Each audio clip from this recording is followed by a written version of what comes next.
Love marriage वाली बहू। सुबह का वक्त था और सरला जी काफी उदास चेहरा लिए हुए पार्क में बैठी हुई थी। तभी उनकी सहेली सुमन वहां पर आती है। क्या हुआ सरला जी, आज मॉर्निंग वॉक करने का इरादा नहीं है क्या? इस तरह चुपचाप क्यों बैठी हैं? आई तो थी ये सोचकर कि पार्क में जाकर थोड़ी देर पहले टहल लूंगी, लेकिन क्या करूं, मन ही नहीं कर रहा।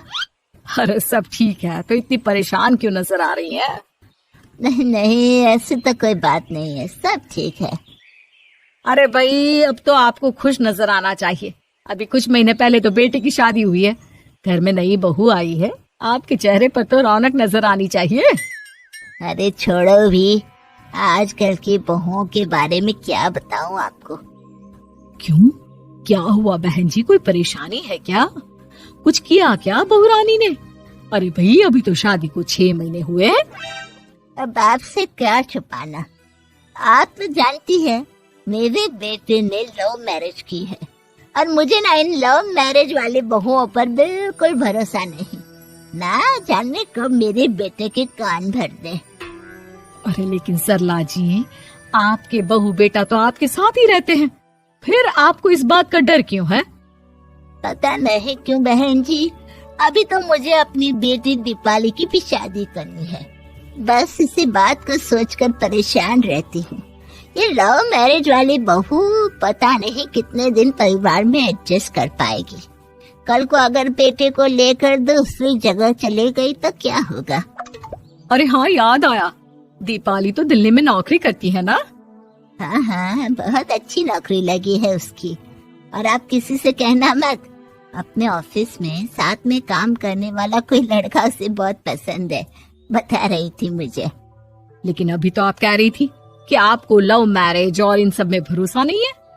अरे तो क्या हुआ, जहाँ बेटी खुश रहे वहीं मैं खुश हूँ। और वैसे भी बेटी को तो दूसरे घर जाना है, वो लोग जाने और उनकी बहू जाने, मुझे तो बस अपनी बेटी का ब्याह करना है। अच्छा अच्छा, ठीक है ठीक है, जैसी आपकी मर्जी। लेकिन मुझे लगता है कि आप अपनी बहू के लिए कुछ ज्यादा ही सोच रही हैं। क्या पता वो वैसी ना हो जैसी आप समझ रही हो।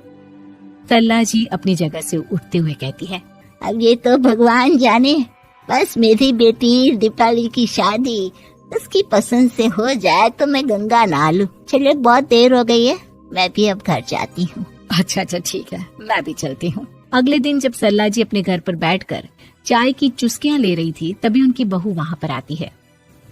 मम्मी जी, मैंने एक जगह नौकरी के लिए अप्लाई किया था और वहाँ से सब कुछ पॉजिटिव आया है। मैं भी नौकरी करना चाहती हूँ ताकि घर के खर्चों में थोड़ा हाथ बटा सकूं।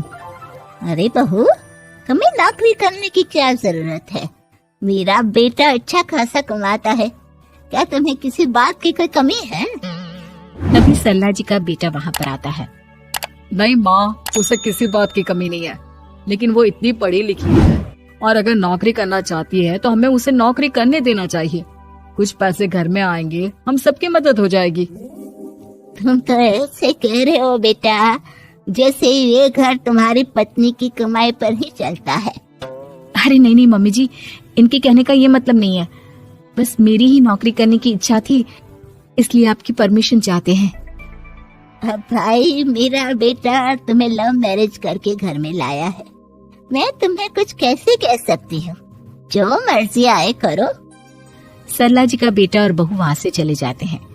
अब उनकी बहू नौकरी करना शुरू कर देती है।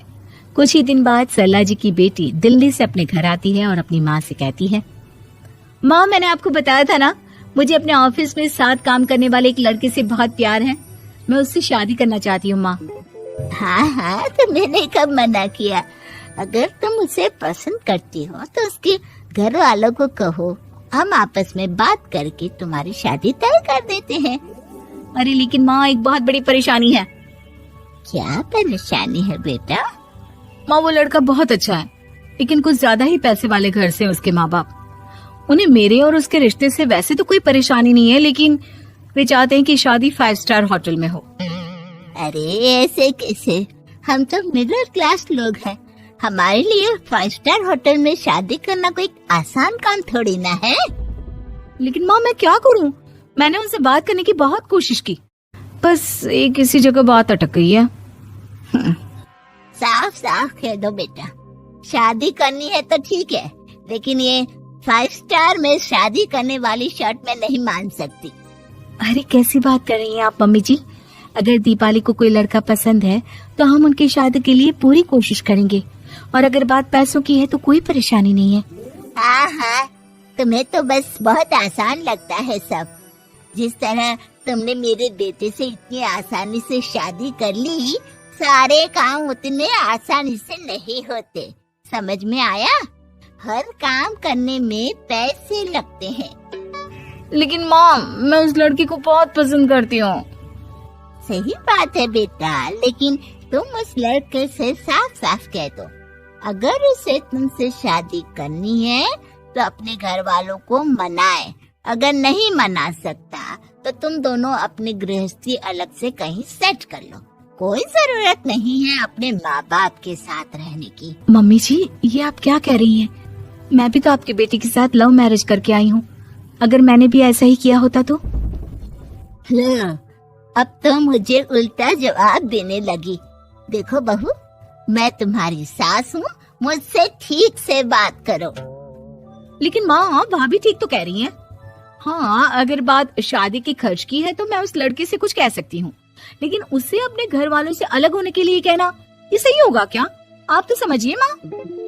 और वैसे भी मम्मी जी, मैंने कुछ महीने पहले जॉब करना शुरू कर दिया था और अपनी पूरी सैलरी बचा कर रखी है। आप चिंता मत कीजिए, मैं दीपाली की शादी में कोई कमी नहीं होने दूंगी। तुम अपनी सारी तनख्वाह मुझे मेरी बेटी की शादी का खर्च करने के लिए दे दोगी? हाँ माँ, मैंने भाभी को पहले ही सब कुछ बता दिया था और वो इस बारे में सब कुछ जानती थी, इसीलिए उन्होंने पहले ही नौकरी करनी शुरू कर दी ताकि मेरी शादी धूमधाम से हो सके। तभी सरला जी का बेटा वहाँ पर आता है। देखा माँ, जैसा हम हर समय समझते हैं वैसा होता नहीं है। आपको लव मैरिज करने वाली बहू से नफरत थी ना, लेकिन अपनी ही बेटी की लव मैरिज पर आपको कोई एतराज नहीं था। ये तो गलत बात है ना। हाँ बेटा, सही कह रहे हो तुम। बहू, मुझे माफ कर दो, मैंने तुम्हारे बारे में गलत सोचा। आज से मैं बहू और बेटी में कोई फर्क नहीं करूंगी, और अपनी लव मैरिज वाली बहू से तो बिल्कुल नफरत नहीं करूंगी।